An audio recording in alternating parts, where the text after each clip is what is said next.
So, tonton promo, pour na rekota na sombela likambulelo, l'affaire Ferrego là, bien sûr, côté Marambe Banda qui n'a sango na émission oyo, l'artiste Ferrego là, sala qui oye tumbimboka.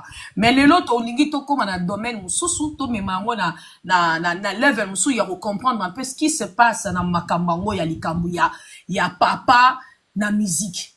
En parlant de ça, likambango ya papa na musique. Et où tu wapi? Merci beaucoup pour la pertinence ya likambu. Merci d'abord pour ton intelligence aux autres au service de la culture pour vous permettre de expliquer à Magamba. C'est vrai. Tozo to banana rosenga exquise na batono so bazolanda biso na compréhension na biso na mwandambo et to comprenant to yebi que lorsqu'il y a des problèmes dans la société il faut mailler les pays ya ko expliquer pour to comprendre pour lobby tozo ba solution eza na sima ya ba problème ne tozo ba solution. Mon ezoga ma papa tout photo comprendre pe yango tozo me kapena ko sala la part des choses côté scientifique na côté sagesse à Salomon en restant vrai sans parti pris l'église au milieu du village pour que chacun en tire ses conséquences et toujours ça ba parole d'évangile ça va point de vue on est toujours partagé dans la ligne éditoriale il y a Congo il y a d'autres comme Vérité, il y a Bibi Waifa ou Bibi Waifa TV, na bonga lodia, et ça, des groupes et médias, ensemble, total situation, toujours partagé la même idée, il y a toujours valorisé. Alors, donc, ne nous tenez pas vraiment rigueur quand on est par rapport à par rapport. Mais quand il y a papa na musique et où tu as, Bibi Waifa, ce qui n'a le bien appelé ça yo période, il y a likambu ya papa na musique et yé. Wana na roza lukuta leto kene na chronique scientifique na sali recherche de manière approfondie et de manière détaillée pour na situer période ya makambu ya ki papa mais na oyo tokomona avec fraîcheur ya mémoire na biso parce que la culture c'est tout ce qui reste dans la tête après avoir tout oublié.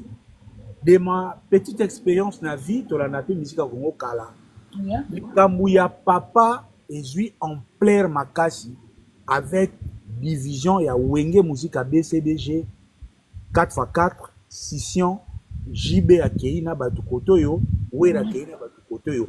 C'est lorsque concept ya Weranson qui devait défier Jibo Bakinaki que Kambuya papa est avec Soubasma ya Weranson les grands formateurs. Okay. Et là, vraiment, ma grande ligne, il y a histoire en musique, il y a vu ça, Likambouya papa et joué en plein. Et débat, oyo, il y a 2 ans, ma live, moi, tout ça là, on a bandeko, débat, oyo, aussi, la télé, parce que tout ça, la science exacte. Parce que, ma point de vue, est vraiment divergent.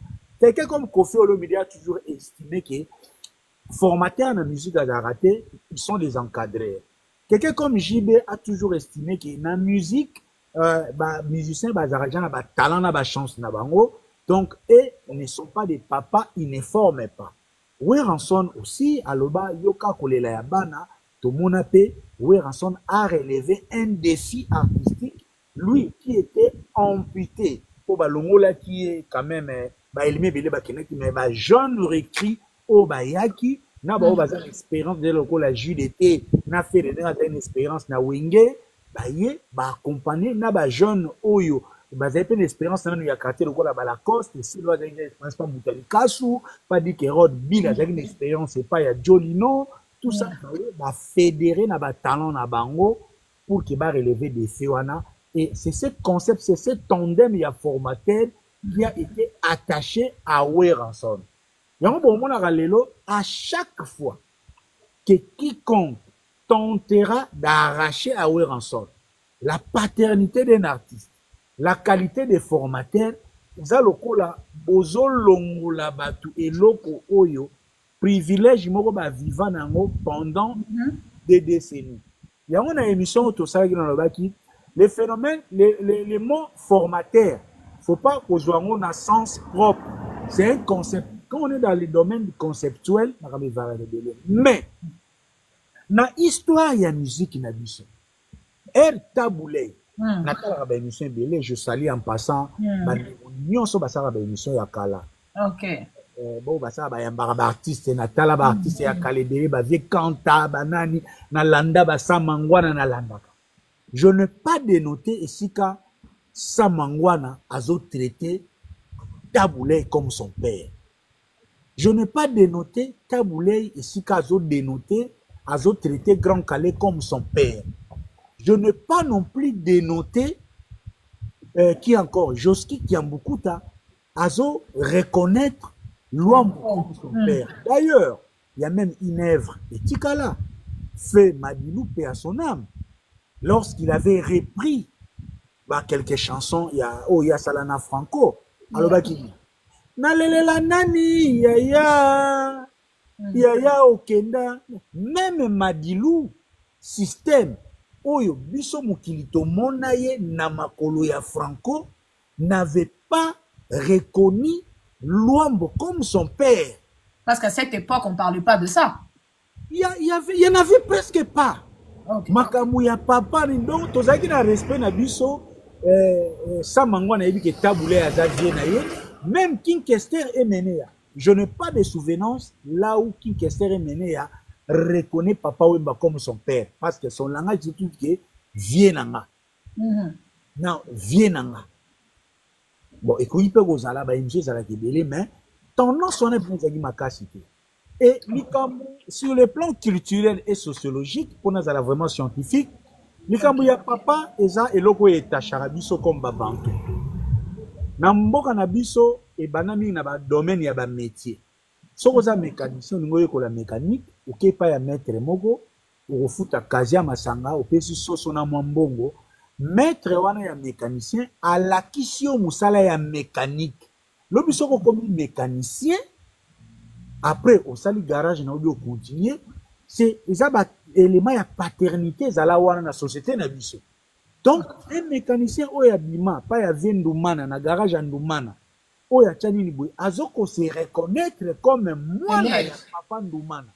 Mais élève, to penga na batemo ezo aza élève na yi. To tika no bantu wana élève na français, aza élève na français na lingala to na benga mwana.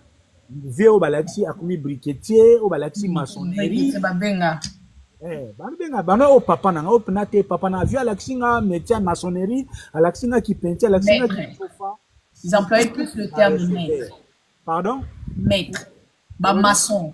Ba maçon bani babenga ba mentor na bango na ba maître. Wi-Fi. La science n'est pas stricte. Maître en français. Na ki sa ba netibison sa ba pour père. Receveur a bien un chauffeur de pour receveur les ma premier entraînement comme un chauffeur. Au barina qui receveur après va nous céder au volant à bien un père. Mais bien rappelle généralement maître. Il y a dans la science baniance ils est un peu plus important.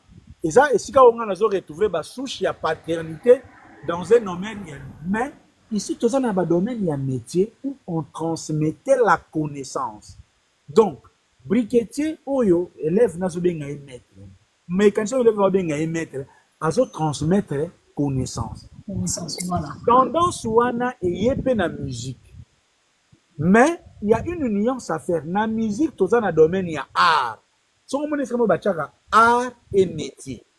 Nyonso eza ba domaine vous en a besoin il y a talent tout nini. Mais na art to stressera plus na talent. Na métier to stressaka réception et connaissance. OK. Yango mona rasikoyo soki mutaza rien bal tangisie mukie et à collision makasi ba celui-ci avait l'art par exemple du journalisme. Par rapport moi je ne faut pas transmettre yo connaissance à journalisme. Et on a bateau bazana moi ba prédisposition azay o ba azana art ya journalisme. Mais mutabi na ifasik ba transmettre connaissance à journalisme. Motoyo a comme mécanicien na garage avait nous mané ba transmettre connaissance à mécanique. Siko ertoye na musique et comme sikoyo en principe bon appliquer comme les latinistes disent mutatis mutandis, c'est-à-dire papa ou tozo appliquer na mécanique. Pourquoi appliquer yango te na même degré na musique? Parce que na musique il y a aussi les kabouya talent. Parce que sur la musique au lobby, les faits repèrent sa moutou vocal. Il y a repéré sa moutou nzem. Il y a repéré na concert à Mouneni. Nde okomi papa na a réussi mbalamoko carrière. Robin Omundi va vous contredire. Parce que Robin on les cas na maison mère, a presque espace. Ah oui, le Longombo va nous contredire. Ah oui, le Longombo a les cas na vivre la musique. L'espace où va vivre, ba style, bazwa na viva awilo longomba azwa yango. Donc awilo longomba c'est taper un nom, une carrière na expérience oyo aviva qui yango na viva la musique a bandi carrière solo avec une nouvelle vision musicale a sali carrière aux monde. Donc dans la petite jeunesse je peux dire que likambuya papa na musique et outil d'abord sur le plan sociologique tozab africain mutu oyo apesi yo eloko apesi yo opportunité na respect tokomisaka ye papa. Et na guerre ya BCDG na maison mère c'est Weranson qui a pris ce tandem ya formateur oyo akomaki lokola papa ya ba musicien nyonso oyo baleka na maison mère.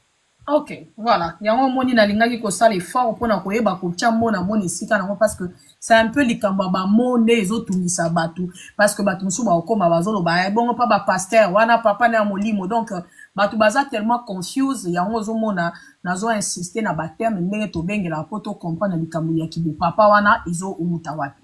Alors tonton Pomo madi M na lingaso nazo mona yo zo sala sécurité kuna ezara malamu mingi. So tonton Pomo alors na kilelo ni les osala trouble kasi entre ba père na ba fils amo.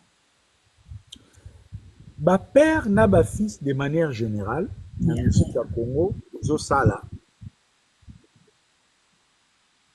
parce que muto aza réputé papa oyo apesi artiste musicien opportunité à s'exprimer. Artiste wana aza sous orchestre na yete. Celui qui est réputé papa azo ko accomplir sous ba devoir ya papa. Okay. Parce que papa to n'est pas mondele. To ya pas ba chinois, to ya pas ba bouddhiste, to n'est pas ba musulman, to ya pas ba bantou. Un papa, c'est celui qui engendre un fils, c'est celui qui entretient ses fils, c'est celui qui lui encadre. Même netinga na zaboué mwana nga volina attaquer libala abozo nga pas mwana ye ko la fête ni na robinisa mbongo na la citoyenne ata combien indépendant abozala toujours na part ya soutien nga c'est vrai degré ya soutien comme différent mwana le raza na ndako degré za différent mais soit combien indépendant degré comme différent ne fils kata na conseil na nini mais na musique mutu oyo alingi azala papa ya musicien. Okay. Musicien a longwe na orchestre na ye. Au lieu à continuer qui papa. Oza papa. O pesi mutu nzemu. O pesi mutu vocal. O pesi mutu alongwe na orchestre. Continuer qui papa. O papa fois za la kana esengo. Mwana abini akei kobonga. Mais lokola en général na musique na biso. Soko o longwe na orchestre. Premier ennemi na yo comme artiste et la orchestre oyouda. Victoria et Leison, l'air balongwaka, babi poli balongwe na bakester. Pourquoi bayaka na njili? Parce que baneko qui m'a représailles ya batu ya viva. Parce que kolongwa déjà na viva, c'était un péché. Donc, babanda ki ba maki na banjili pa babi poli na quartier 7 tout après l'air baya kobi. Héritier Watanabe, l'air à Longwe maison mère. Il avait la foudre de Wenge musique à maison mère contre lui. Okay. Qui avant à l'aspect familial, abomata la question à la famille, abomi c'est de bazonga bien à Weranson. Faire égaux la Jésus de nuance. Bana ya maison mère, bambaye mabanga. Na Kingasani l'air qu'on fait n'aka présenter na terrain de Katef. Parce que maison mère babane koka kondimate ke faire aki. Et même leur frère à Longwaki, il n'avait pas la bénédiction de Weranson. Et c'est à cette étape que il y a paternité, Oyo, Ferré, na Bercy, Andini, mon père, mais les mêmes pères, Oyo a présenté qui est na Bercy, qui devait être content que mon fils est parti avec ses collègues, bah ça là, les marquis, bah ça là, les marquis, il faut avoir bénéfice. Et vous allez même voir, c'est en ces moments qu'on a utilisé les héritiers, les bateaux. Donc, bref, on peut donner un exemple moins concret. Vous trouvez des pliques pomba, les gens ne le savent pas. Des pliques l'air à Longwaki, des pliques à la Latina Babare, des pliques l'air à Longwa maison mère, avant de vendre dans le pan ou mot, avant de foutre la naïa mouton maison mère. Ce que mouton a moutabi, ya bandou, babengana ina unanda kwan. Pour ça, bon, on a de manière générale, les lobes doupidi. Est-ce que Golazo soutenir doupidi? Pour Ezara, ce que l'on orchestre, au reçoit foudre, donc, ba premier ennemi na yo eza esika oyo bazoloba kizaki tata na yo. Et ba musicien bazora peut-être chance ennemi ya papa lokola fali l'air alongwe ennemi nyonso ya Kofi ba ke ko rejoindre ye. Ozomona ba Gabi Chabani ba Koko Rubenga ba ennemi nyonso ya Kofi ba komi omona pe ke JB bazalaki bien tena Kofi ya a soutenir fali. Donc, musicien à l'orchestre, c'est l'étape la plus difficile de la carrière. Les lots blancs dans Moussaka Zawan, qui na quartier latin. Les gens ne disent pas grand-chose, mais blanc nazo se débrouiller. Est-ce qu'il a la bénédiction de Kofi Olomide? Ambassi Lelo, à l'ongwe pas ya Fali. Est-ce qu'il a la bénédiction de Fali? Omba, oya quartier latin, zo se débrouiller. Est-ce qu'il a la bénédiction aujourd'hui de Kofi? Rizé à Gola, Soki à Lomwe, est-ce qu'il aura la bénédiction de faire? Bref, le problème, il y a père et fils, et Zokoma, lorsque l'artiste a l'ingazwa indépendance pour voler de ses propres ailes. Et cela a comme conséquence, il y a déduction pour dire quoi? Et loko tozo kumisa, que papa, a salangabouy, a pesangabouy. Non, c'est pas forcément papa. C'est un entrepreneur, c'est un manager. C'est le manager Weranson, chef d'entreprise de maison mère, qui connaît les talents de Céléo, qui connaît les talents de Ferry. Azo Zoé le coup a travaillé pour na entreprise est en mola. Pour maison mère et fonctionner. Donc, ils ont le coup là ba pesi nga voiture à Moussala. Ils ont la voiture ba pesi ondako. Exacte que balingi yo comme moana, mais oza comme la vache au lait. Na bilanga ozoboko la soso polo bolia maki. Donc wera oyo obenga ninga libanda ya muti bazotike bongo po album moana. Eza na kombo ya wera album moana ba droit na mutu ozo yango wera na quartier latin kokoko eza na ba droit ya Kofi mutu ozo ba droit na viva la musique. Ceux qui regardent à Tokibo, Kabula 40. Donc, les moutons, oyo balingi balaksabiso comme fils. En réalité, c'est un travailleur oyo qui est censé travailler pour l'intérêt kakaya orchestre wana. Vraiment. Zomona. Sikoyo, un artiste à Longwe, bandi ko bumisayi. Abandi Kobunda de ses propres ailes. À réussir, c'est tout ce qu'a réussi comme humain au Koluka, au respirer, fruit, il y a des forts au Yosali Nenge Babunisaki. Pour fali à qui ça l'orchestre, Kofia soutenir falite. Faire à Sali sans interdit. Ouera soutenir faire. Lelo au mazo sal album confiance na dobe na mte besam na pia dina filé era au sal album aliboso Fabregas bon peut-être monsieur ezaka na ndenga code a soutenir yete sikoyo mutu oyo pour la période la plus importante des l'air mutabali carrière solo, c'est la période la plus difficile pour nos orchestres. Kisi ya leader Mbongo ya leader ba contact ya leader ba contact yo ya kaka na talent mais ero bandi yo moko c'est en ces moments que les fils ont réellement besoin de leur père si ils sont réellement des pères. OK, C'est en ces moments qu'ils ont besoin de pères. Ouais, il faut Na sorte na bana oto moi non moi c'est là que libala sika. Yo ebi passe à libala. Au moins te zone ya horizon ba loche là. Pourquoi ba maman de temps tabayaka? Pourquoi ba sala bana ba wale? Pourquoi ba sala boye? Po ba yebi ke mwana oyo akoti na bitumba mususu. Siko na musique na biso, musicien aza na orchestre, aza na talent. Azo sala pour orchestre bazo kumise ba opesi ba opportunité. Mais a décidé à qu'elle la carrière solo babandi ko bundisa ye. C'est sur base ya réalité wana lelo yango to komi ko koma na ba problème ya fils et père. C'est un problème interne. On peut ça par exemple lelo Rizé Agola, atikal na poto. Yeah. Est-ce que soki Riza longwe Golo soutenir ye? Si ko lobi soki Rizé a réussi carrière solo. Yeah. Ça dépend de ozwa likam. Akotikala na amertume moko. Boye baka na vie tolobaka ingratitude c'est bien bon. L'abondance de bien ne nuit pas. Mais na vie ça forcément être ingrat. Mabe moko ekoki kofase babolamu bisi. Bibi wa fa to ça non ah, ça na radi. Peut ça na opportunité. Soki l'homme na tiela mwana na au poison akufa. Okotala bolamu to salana. Il y a mabe et mabe. Iza naba tumba musuna mabe mususu et si laka au fil du temps. Au mona fali dem so azoyaki a chrétien kofi. Bino mona kaka fali e kachaka na yembi na ye ba pesi privilège ba pesi ki album. Mais oyo fali a subi ça pour a réussir.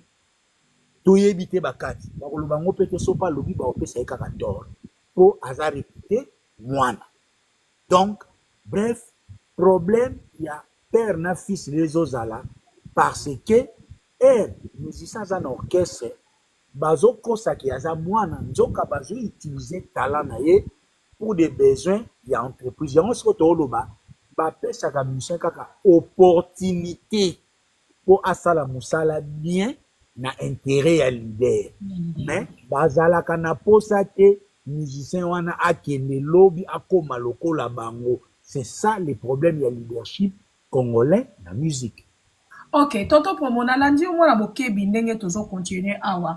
Likambo pour papa on te lobby ce sont des donneurs de yaba opportunité par artiste mais ba critère non nous ya ozala papa en soi na musique critère en tant que père na musique à Congo ezani. Non, bibi wa ifa kotana pena na oko bango teza tellement vague. Wana na zana ngote na na olobanga za honnête. Bon, to illustrer.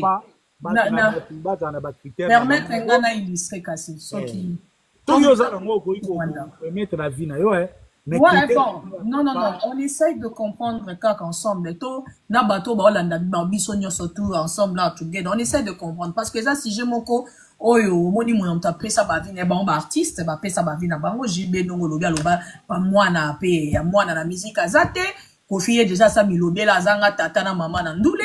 Donc bref, chacun a donné ba idée ngal souci na ngeza na ba critère en tant que père. Parce que si on a bien illustré la question dans un tour, tout le monde a Jay-Z, yeah? Jay-Z, oya mobile à Beyoncé. Après ça, rien à voir. Peut-être qu'on tourne à Lelo. Si on a tourné à Lelo, le critère, il y a père. Peut-être Lelo père à cause de la nani. Peut-être. Non, on a encore à Lelo té. Parce que tous on a moins à Sima. Parce que dans mon ipétam sous ton côte, tapé dans ma papa, non? En principe, surtout le mythos à la série. Ouais. Par rapport à la musique, la carrière d'artiste. Tokolo ba musique à Congo papa zalate. Tozo tolera kaki papa po toza baba. On est bantou. On est bantou. Parce que on est bantou. Ouais. On a zabouye, so na zi mwana yande konanga. Na kolisi pananga. Fa zonga lokola papa. OK. Non so wana mais biologiquement docteur acte de naissance ko ba teki mwana ndeko nanga pona bokoli ata na sene akomi mwana nga. Na sens wa. Rien à voir. So, nakilelo, critère yakibo papa et anime pour un peu tôt sobriété. Nakilelo. Quels sont les critères pour être un père dans la musique congolaise? Lelo sikoyo, le monde est devenu un.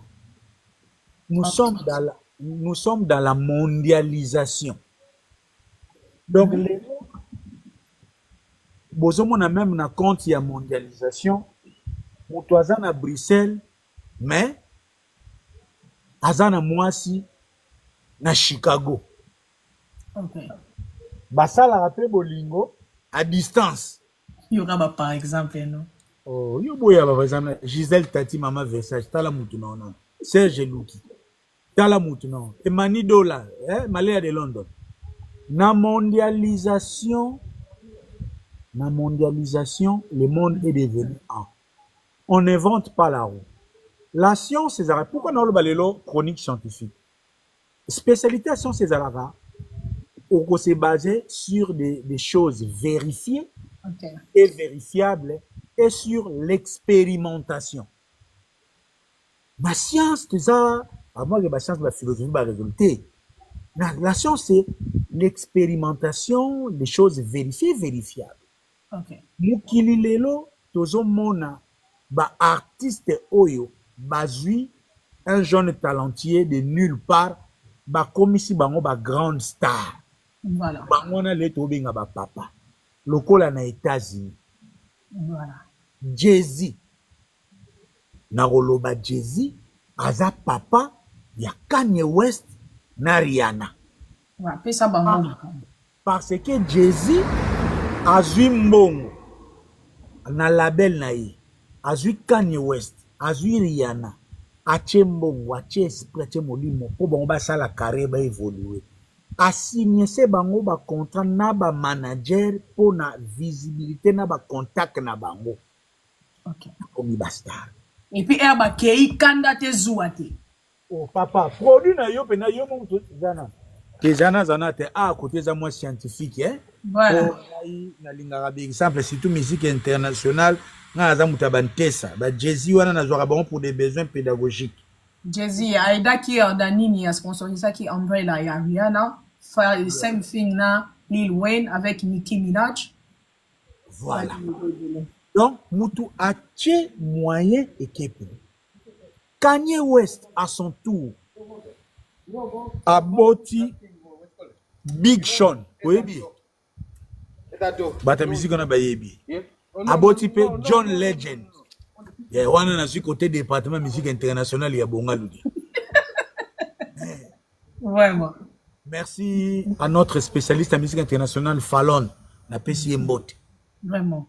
Et pas boti wana. Toye na France. Bumba azui Damso.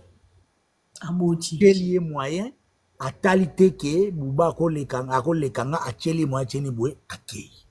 Ache moyen, ache ba contact, ache label, ache everything. Maître Gims azui Dadju ache moyen, ache contact, ache spiritualité. Lelo Gims aza star makambo Gims asalaka Dadju pe asalaka ango presque. Okay.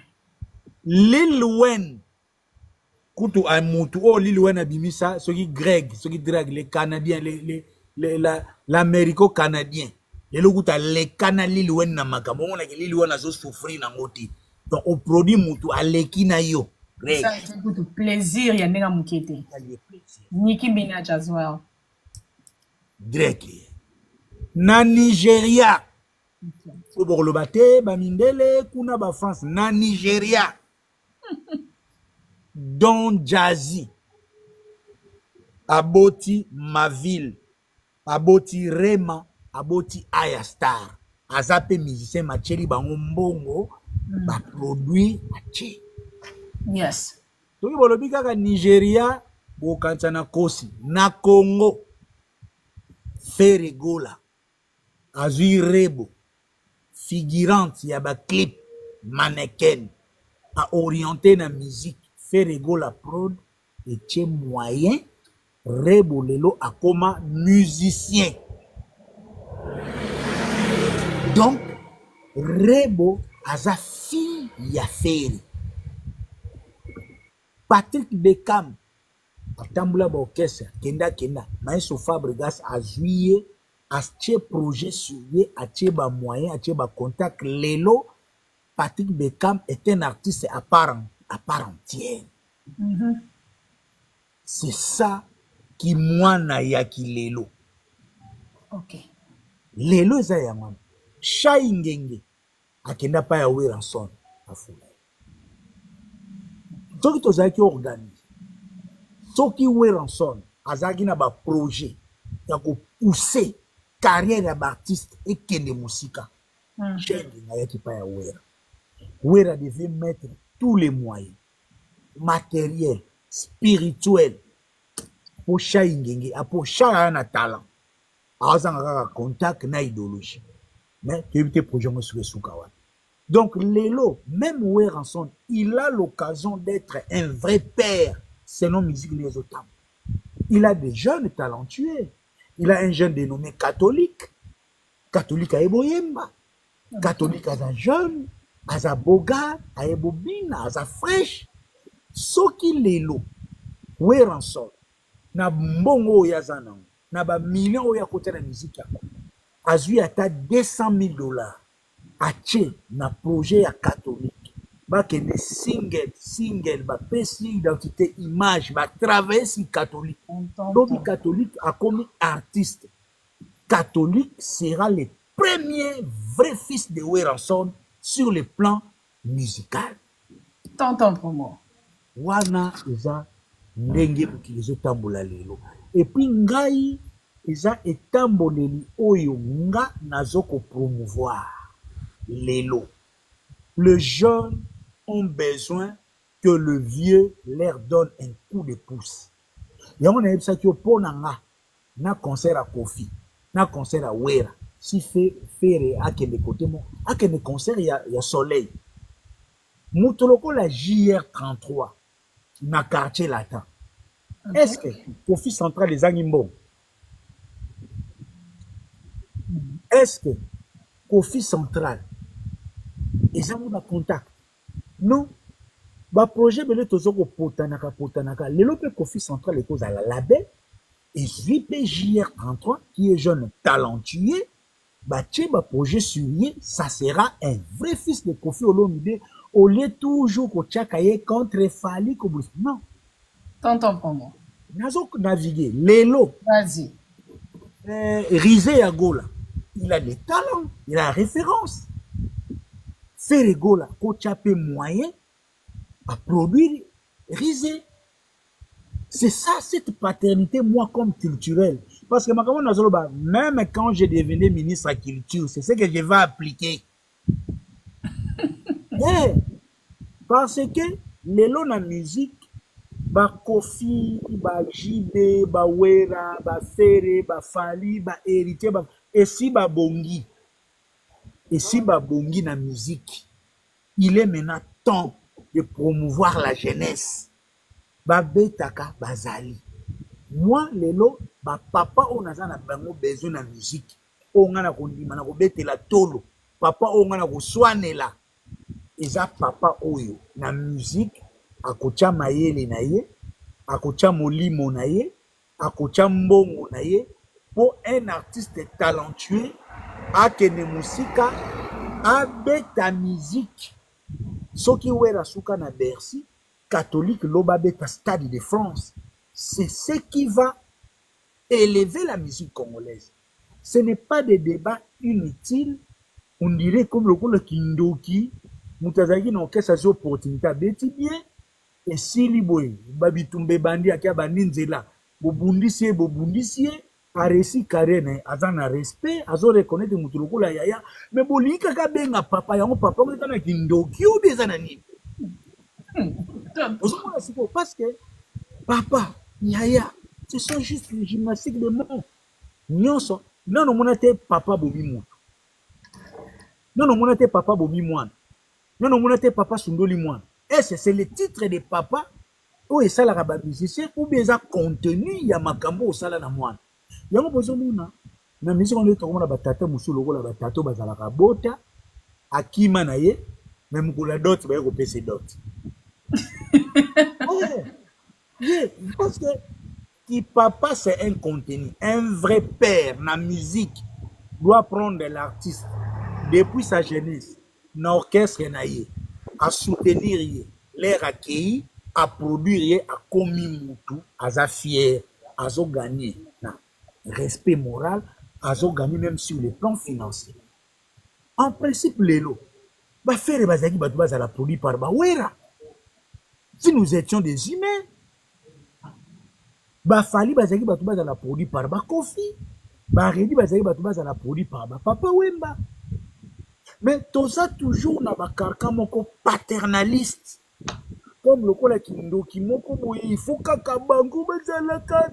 Yango zo mona même aujourd'hui, même ba projet ba comme ils ont quota compliqué. Pourquoi?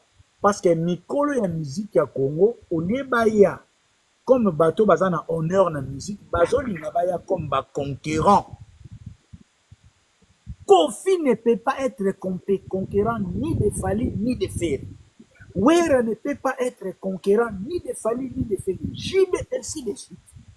Ce sont des gens qui ont déjà assez donné dans la musique pour pouvoir faire la musique.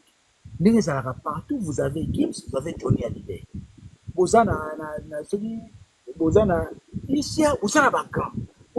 Michael Jackson, vous avez James Brown.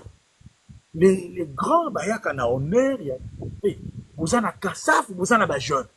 Mais vous avez tata moko na musique. Azolinga beta conseil ba lobaki ya l'équipe jeune. C'est ce qui tue déjà cette musique.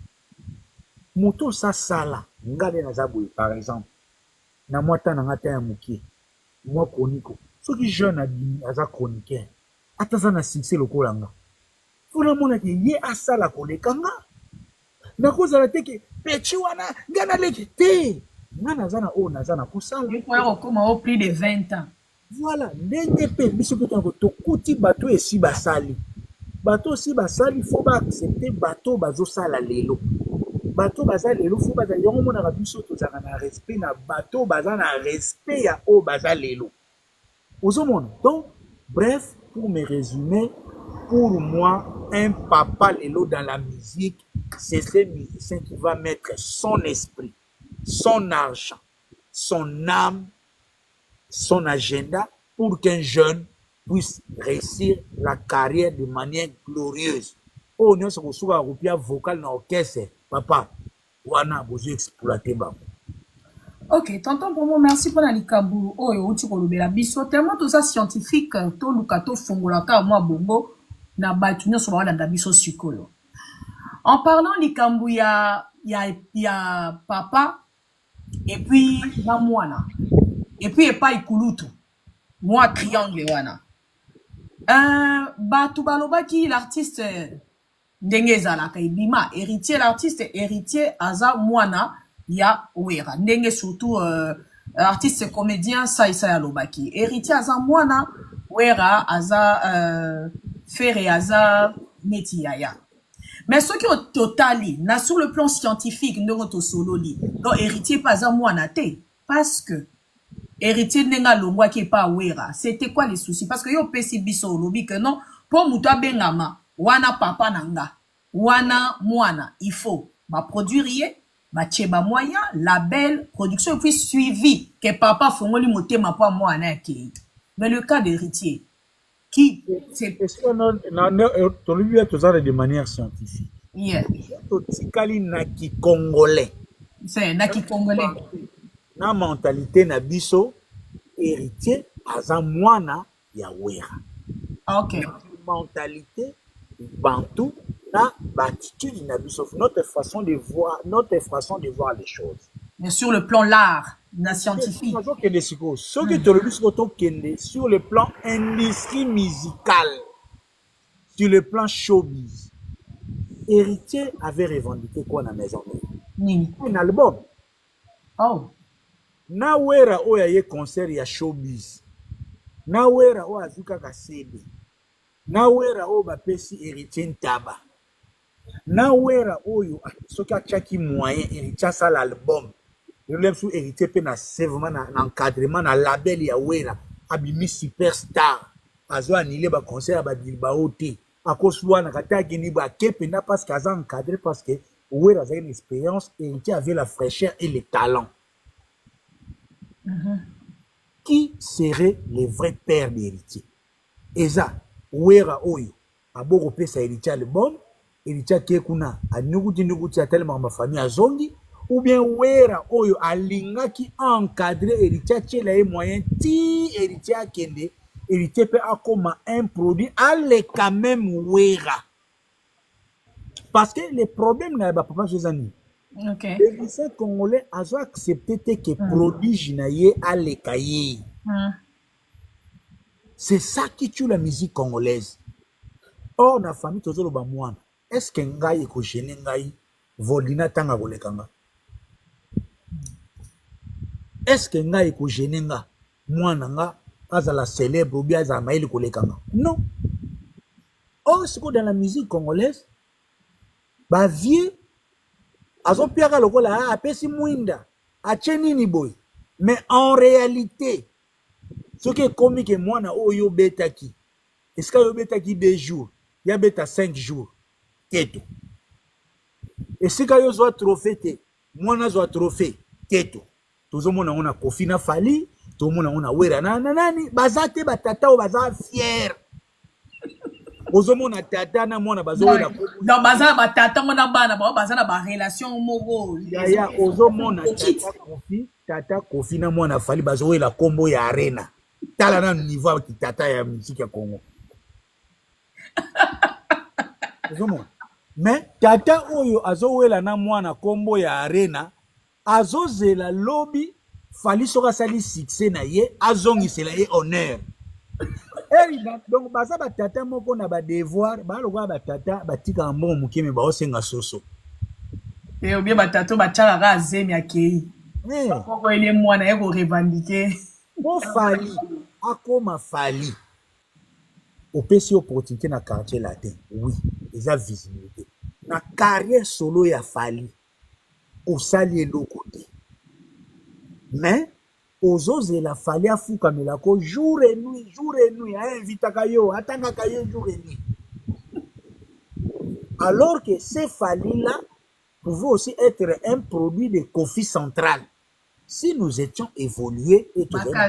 Donc on a tout ça ne bali Wayne basali de ba Jay-Z basala ba Snoop Dogg au mona rapé bana ngope loko les a transmission mutema mabe ba ngopele ba ye mutema mabe Fali pe à télé catch ambassy catch faire pelera ye Yizé catch orisé catch ye nani mwana moko risma tadien catch po ba catch bango bazwa bango pe bazong sona ba petit mais na ba systématique mais aussi la thème makambo alors et aussi la l'air biso ba mvuluzi to kozwa pouvoir photos à la politique culturelle. Donc lelo eza lokola Didier Masela na Barbara Kanam na ministre de la culture. Tu peux imaginer Bibi Waifa. La plupart des concernés bele bazo bimsa lokola ta pesi tata mama nga nini te eza bambongo leta.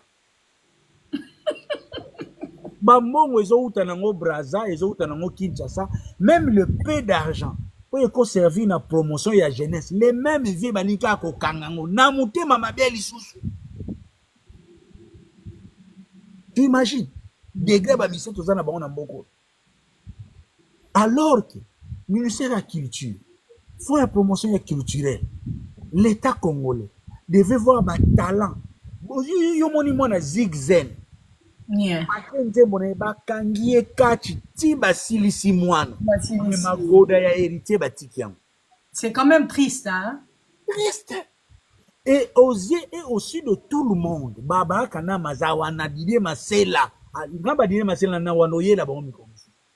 Bango bako bimisaka bambongo no so ba concert abuzobe zo kobeta mana ba poto awa, lemsu mutu ba sa ba promotion malunga te, mutu lemsu ça déjà déphasé, concert sans thème, sans promotion, sans timing.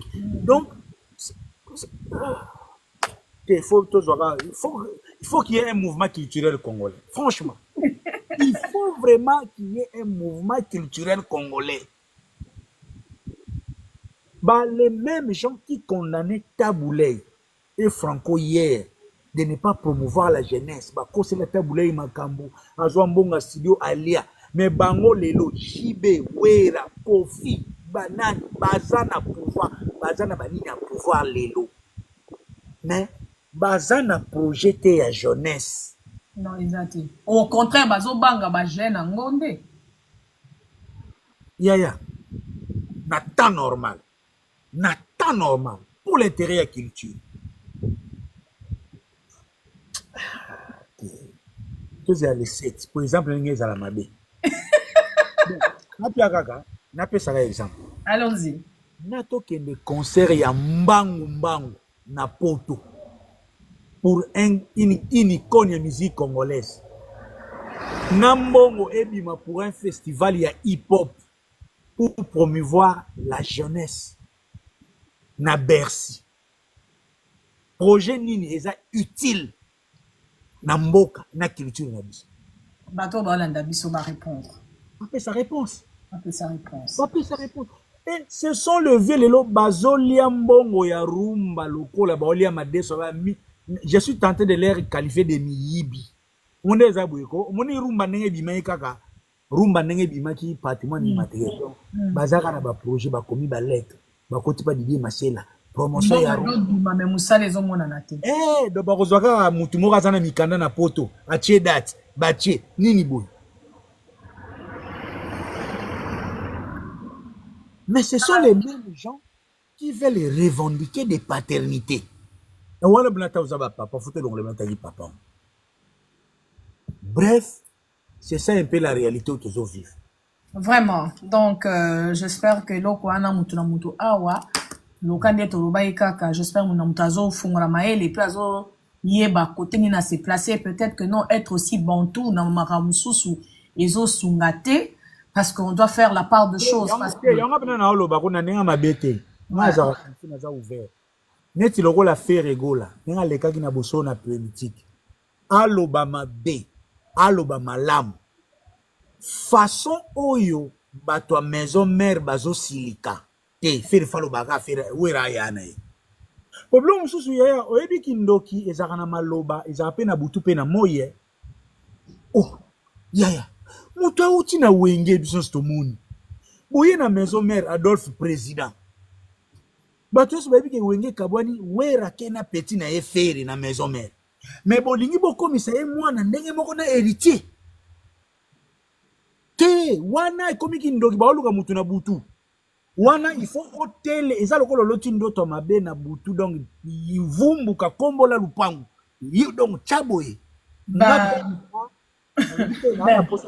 Faire na wera bakabwana na ebi ke faire face à la reconnaissance faire ana devoir ya respect na wera face à la reconnaissance mais likambu oyo ya na papa kulutu ponanga faire fo alobaka kaka za leki ya wera totala sikoyo mabeni ne kokomela wera po soko wangani papa soko wangani yaya fo mabeyela yo totala siko mabeni ne kokomela wera to kokomela fere non ezarate usutala Alex Ntima ndinga so silikela o mais na yaya na papa eso bazaka ba autorité soki wera aza yaya ya fere azaka na autorité sur fere mais en tant que grand frère ouais azaka na autorité na ye siko pona nini bino bolingi ya te bolingi kaka ki papa na se ya ki papa wana boche nini na se ya likasa ki papa wana. Bon, il faut comprendre, bon, l'artiste Weronson, lui, il s'est pas prononcé, il bazo agir dans l'émotion, bazo lobanabango pour faire plaisir. Il faut la sa maturité, mampata. Faut wera la sa maturité. Parce que, il y a des hypothèses. Soit, ba profali, bazo l'ingaba utiliser yango contre image ya wera, soit eza idée ya yemoko wera mutazama kanisa na sege wera yemoko yoga mutema pasi soki fere abengi yaya ngana asimira ndenga za na ndenga mabete fere akoza mwana ba 76 77 wera akoza la ba 65 même na âge bazane écart ya 12 ans na âge ne écart ya 12 ans atako to wera molem suba mbo mabele bimaki avant ata na âge ata utolinga ekobo na âge na wera na âge obota fere te na ndenga mabete akoyi pe kobote na âge selon muna mutu selon nini babengani biologie na ye bien nzoto na ye oh te ngaki tato yo na mune yeza makambo susu Non, je crois que peut-être que ça batu bien dans le batu bazo agir dans l'émotion, mais tel que dans mon l'artiste Wera, pour lui, Aza la papa, to ya faire et lui ça les autres dérangé était hein. Ce qui faire d'un côté Moussou ça considéré comme son père, il est d'accord de l'autre côté. Ce qui a considéré le roi Akulutu, il est d'accord. Peut-être des gens dans batu oyo, baza ba profiteur na ça likambo. Les jours où Mukolo Frere a reconnu un manquement contre Wera. On a hôtel parce que opportunité au Wera peut s'y faire, lui doit toujours du respect et honneur. Respect et honneur. Donc, comment la définition? Comment on peut nana sakasaka siliki, balobi chef d'entreprise à siliki. Il est trop comme la canne, il est même si dans le même contexte, mon Dieu. Ton mère, bazo mona, Wera zala yaya et ça injure. Non, ça n'a pas de sens. To komi pe na problème, il y a la définition. Il y a la compréhension. Ce qui vraiment, na maison mère, que Wera zala yaya ya faire, ils ont choqué. Il y a un problème. C'est les analyses. Vraiment, tonton, vraiment, cette affaire, la façon mais nous, on reste scientifique, les faits sont là. Par exemple, les Awana, quitte à Mutuna Mutu, attiré vraiment, oyaye par rapport et puis aïebela. On peut être bon tout, mais il y a des choses qui sont réelles et puis qu'on ne peut pas changer. Makambo, oya, pour bengara, batukili, kili, y a de fois, nous, on évite que nos enfants appellent tout le monde des tontons. Parce que ma tonton ana mwana zo quand c'est tonton zo mwana vraiment que mwana ya maman ya papa or azo yebate sur le fait d'être bantou et ça par respect. My cousin zo ka cousin na ote akoko sala bino mabe. Donc voilà on de mundela sala que mutu na mutu azo benga mané na kombo na ye ndenge elongo bani. So alors tonton pour mona likambo oyo ya kikulutu ya kipapa ya nyonso tout wana. Makambo Yoshiko, qu'est-ce qu'on peut retenir dans tout ça? Tout ce qu'on peut retenir, on est très à l'aise. Ok. Bandeko baolanda biso tout ça la distinction. Réalité à vie. Et ça pas forcément aux internet. Ok. Quand vivre sur internet, les a tonton promo, non sur la bibi. Na moi soki 400 personnes en ligne, ou ba otala ba relayer. Oyo dit le manzaka roloba, moi 20 000 personnes batali 40 000. Oyo fera kusala nime, mais la réalité à vie eza makama. Lelo na musique na biso tozana ba talent ebele. Tozana batu o basali ebele. Na musique na biso mutu na mutu azana place na ye. Lobeso ye wana. Ba ko négliger. Lobeso abikisi wata lelo na magoda. Parce que na musique na biso nous avons besoin de tout le monde. Ngana loba ngo mukolo musique etika la falina faire. C'est que la musique est koufi. Quel que soit mon pacha, mon point de vue, na fungulaka, na bien, na manda, na champion esthétique, la table tout bon que on a fait ba putanete, nga etali nga te pour musique, il faut la varier. Tous en a ba talent et belé. OK. Tout si na nga tonton pomo et ça même les 6 Kofi Olomide abeta un concert digne ya retour na Europe. Ils en ont besoin de la nombre T. On se bat à la Kofi Oyo 16 ans après. À Betaka Lissousouté, aïe Kozoba difficulté, aïe Abeta na Bruxelles. C'est ça notre souci. Souci est à Wera Oyo, génération Oyo, bah comment ko finga, bah comment ko ignorer abusivement. Abeta le 18 octobre, Nadidas et les cabines.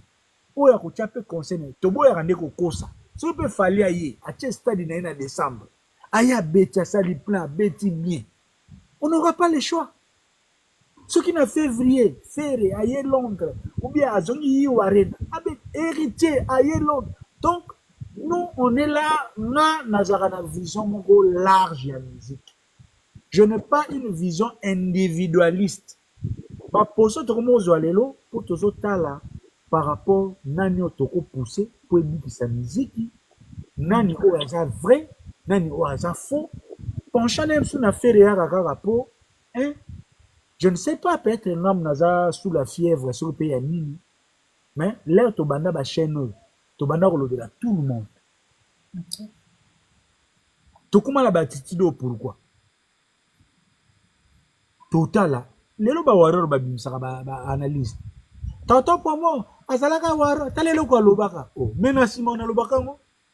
Moi j'étais celui qui expliquait qu'il fallait azo sala semi-live pour asali Tokos 2.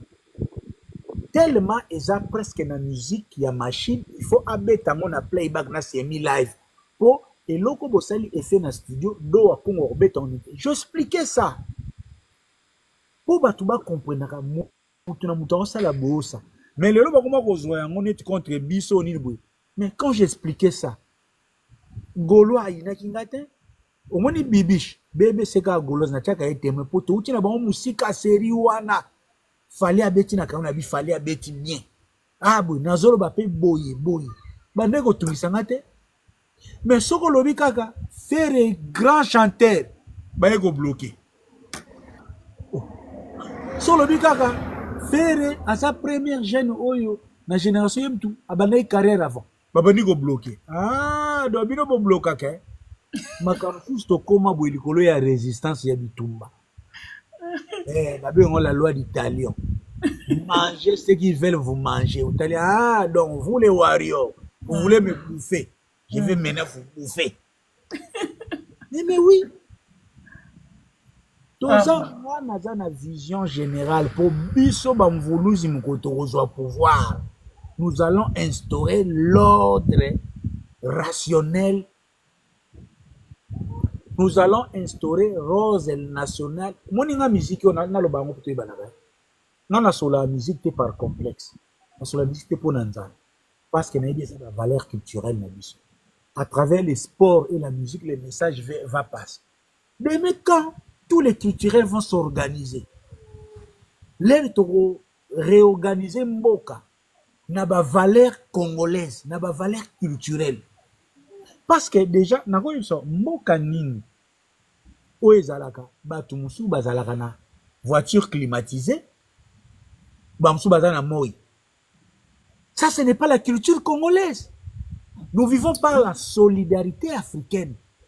Quand tu vas à la chasse au kangi nyama, au kopé sa voisine so kokata. Donc même politique oyo, batu moko bachi boabo. Pendant que bazana mbongo, c'était qui règne, c'est ceux qui font des fêtes. Parce éviter caméra pour voir l'opulence. Non. Tozana posate na mboka wana lobby mutu nyonso a vivre le la fatch. Fatch so azana villa na villa na ye. Ndeko oyo azana kanyaba yonga. Azala pena ndako ne ya studio ata moko. Fatch soki Tshisekedi azana Bentley blindé dernier cri. Ndeko oyo azana kata kokombe azala tana moto. C'est ça le code à l'Afrique, la culture. Nous sommes un peuple socialiste, distributif. Yo mona te bibière mo zana poto bwe. Au lié au tondi au koboa kate po kanisi nzala ya bandeko bazana Congo. Ouais. Alors qu'en Europe, koboa kabilo que ça péché te. New Zealand, Angleterre, États-Unis. Nasoki Australie, ce sont les deux grands pays, les 4 pays oyo food auto bois car na ba 4 pays écoles Afrique. Tout comme l'Ouest, autondi mais il faut au lia soko kanisi bandeko ba en Afrique. Ba liete la solidarité. Combien na bandeko ya Londres awa na ba peu de moyens. Bazo construire na Kisasa. Bazo investir. Bazo sala. Pour nani? Pour tous la solidarité africaine. Donc, même yon na musique, eza pasi nazala journaliste ya mutu moko. Eza presque impossible. Na roza na penchant nanga, mais na roza la na souci. Robino lelo, azo sala makam. Na soutenu Robino te. Na posa Robino fele, na tia bilo ne ofele. Na Fabregas. Nasala ni déjà Fabregas ça sali pona. Mais et le ko soza rationnel tout ça la to lobaka. Mais tout ça pe ba yumate, tu yepe ko tika motute, Congo za ya biso nyonso, culture na biso za ya biso nyonso. To pesa mutu na mutu place na ye. mutu nyonso akozala bien parce que nzambe aza juste, il y a de la place pour tout le monde. Toza na koya ona ba yomona même na journalisme oyo bandeko belo bazokota motema mabe pamba na kindoki lelo koboma bibi okoganye nini okoboma moko ntombolo okoganye nini mais soki bibi aza bien soki bibi atonga ndako ya 4 étages na Kisasa batravailler oyo akozwa même si una ndeko na yo soki bibi aza na voiture na Kisasa ememaka mpe ndeko no mpa koma vana mosala. Donc les gens ne comprennent pas que la richesse bénéficie toujours à tout le monde. Donc yonga na mona kaso na moni Robi Vwemba akomi millionnaire naza l'aise ata pesinga te eloko nyonso ya kosala na Congo d'une manière d'une autre soit ndeko nango bien mutu moko ako bénéficier nango. Gisèle Tati Komanda Cousteau bango to bane chapine eza elan wana ya éveil culturel yango biso toyela na musique ngana yela na ngateke na komaso le temps ya fanatisme c'est le cas. Donc bref conclusion na biso ezali ke ba yaya ya musique aussi basali temps bafungula mitema ope baza na succès lelo bafungula mitema. Musique ezeloko ofesamisaka biso musique eza lisano soko lingo ozala papa ezala papa banda mibandeli tina suka aider tout le monde. Voilà, merci à toi tonton Promo, maître Blaise Bekwa, champion olympique sénateur, le Lubanayo Moko sécurité Vandaka. So tonton Promo, to komi na likambo ba nana. Avant na ko na likambo ba nana, affaire à communiquer, ya ba communicateur. Eza na ndenge nini. Affaire à ba communicateur. On a vu cette affaire de Mouzé Kindingu, on a vu sa femme Azo Kota. Bref, de manière générale bibi waifa lokola biso tozi mokano ya communicateur tokoya mokolo mosusu tosala élaborer to comprendre phénomène communicateur et l'enjeu de la relation artiste et communicateur parce que lelo qui communicateur est commis un phénomène ba Joël Buluba balandaka ezana bandeko bazoloba bandeko bazobina bandeko bazosala ba challenge bazosala nyonso eza communication lelo boye neti London kimia soki bin Irma tiki mupende ya talaka mupende azokolanda azokomela suya azopensa ezopasa l'air nani mutu nanga Anne Armstrong ayebwe l'air abima kitoko azopanda na njembo ya kofi mutu lokola sere nani nakochali nakokwesa libabe yogo Joël Buluba, l'air atalaka esalaka mabe nyonso eza communication. Toujours remarquer des mouvements volatiles. Donc ba communicateurs ba commis comme des oiseaux volailles, donc comme des oiseaux. Atambula ye apemi na nzete o. Atambula ke apemi na nzete. Atambula apemi na nzete o. Tokoya un jour to expliquer les causes et les pourquoi ya ba phénomène. Proposer ba remède. Mais na neto ya leso bi kabu ya Kindingu Mouzé Kindingu na nga na le bonté c'est un jeune frère ou master oyo que j'apprécie au Malingamini. Dans beaucoup des occasions nous avons soutenu Kindingu parce que nga nazana biloko na linga justice moboto tchaka boy mais déjà na forme kozala une star maman aya ko décider publiquement na place na yo zolongola ona no bomoto lokola mobali alors on a que Kindingu a raison ou bien qui est même dans la forme parce que dans le bas la femme est censée honorer son mari parce que l'air to signera ba contrat. Ce sont des contrats, les latinistes disent, in tito personae. En français, on dit en considération de la personne. On signe un contrat avec Ferré parce que c'est Ferré qui a l'aura. Ce n'est pas Mathias. Ce n'est pas la femme de Ferré. On signe un contrat avec Kofi. Ce n'est pas Cindy. Ce n'est pas Nani. Ah, on est dans la science. Quand on signe un contrat avec Kofi, c'est l'aura de Kofi dont on a besoin pour en faire un facteur de business. Quand on signe un contrat, c'est avec Wera, ce n'est pas avec Mampata. Quand on signe un contrat, c'est avec Tonton Promo, ce n'est pas avec Mama Passa. Quand on signe un contrat, tout arrangement, c'est avec Bibi Waifa. Ce n'est pas avec les chers beaux-frères.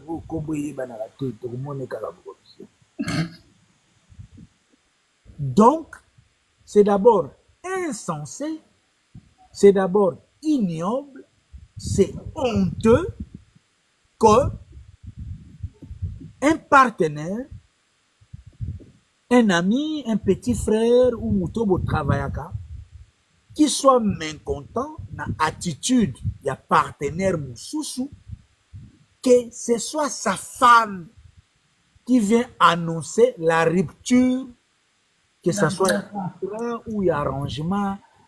Là, parfois, je suis tenté de regretter d'être un Congolais. Et quand je vois ça, franchement, je maudis tous les nanas. Tous les nanas, je les maudis. Franchement. Et moi, tonton Promo, j'en sais un peu beaucoup.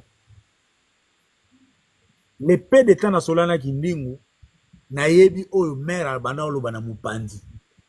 Mais et ça couple, il faut d'abord respecter leur mariage, leurs relations. Wana c'est très important. Nana sakasaka za mwasi, kubunda pena mwasi ngana za matriaka na za mukongo na okokate. Mais ils ont ça là passe pour une star, pour quelqu'un que les gens adulent, pour quelqu'un qui a été introduit à la cérémonie à francophonie. Les commentateurs français avaient du mal à lui citer. Et c'est la RTNC Mami Lela qui a repris. Oh, lui, c'est Moussé Kindingu, ce sont les sapeurs, les nini. Donc, tout l'archive, l'histoire retiendra que Ferregola clôturera la cérémonie à francophonie. Moussé Kindingu fit l'exhibition. Même Macron est censé connaître Kindingu parce que cet événement était transmis dans plusieurs pays francophones. Si vous biloko nyonso wana semeki nana omona ngote. Mais na oloba sikoyo te na yoki Kindingu oloba jeudi tozotala ngana lobaka nde tozabu en internet kufa na bomoi ezala maboko na yo. Na sepelaka biso ba tonton Promo toza multifacette ana eluvanium. Mais na kokotsa pe esprit ya mezo. Wana siko na moni directeur Silumianza na moni mutu na mairo. Na kokotsa esprit ya mezo po biso to abana njini. Biso to kena to yiba cercueil na matete. Ser na bino akufi na matete bana matete to kota combien ke ibo yibi matebo ke. Paparazzi azana mboko yo. Eric Paparazzi ayebi. Ba ino makumbi bana mboko yo. Ba Serge Luki bayaka poto avant ba welaka bourgeoisie. Donc des fois te biso to kolata ba facette tout. Mais ils ont fait ça bénéfice du doute. Mounipa. Oza, la vie continue. Mutu na mutu, atana bomo ipena kufa na maboko na ye. Je ne vais pas me prononcer maintenant, mais seulement nazo senga basemek nanga nana boduga, nana sakasaka, bon, musu na kopianga te, po esala mabete, mais voilà.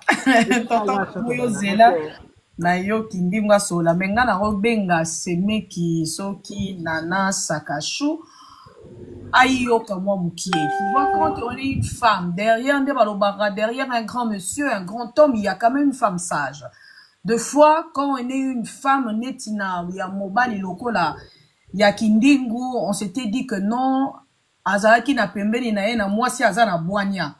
Alors, si ton mari t'amène de contrat, nana, zoara paye-moi tant et autant à ba clause. Je sais pas comment on dit les clauses dans l'ingala. Et zoara paye autant à ba clause, il y a ba contrat. Parce que si déjà, on dit que ton mari a une entreprise, ceux qui va lobby mobile, nous avons une structure d'entreprise, so ba pesi ba mobile, no ba au thème, oh, ils ont honoré, au silica. Là, on a l'impression, on a affaire à une femme bête. Mais tu l'es pas. On dit, on a affaire. Donc là, je parle d'un azala explicite dans ma lobanangai. Alors, makamango yangoyo bangamse yaka boyebi sagesse au faire à utilisaka et te songa na koma fanatique ya faire mais faire makambasala boyebi ke na UNG arena yeah.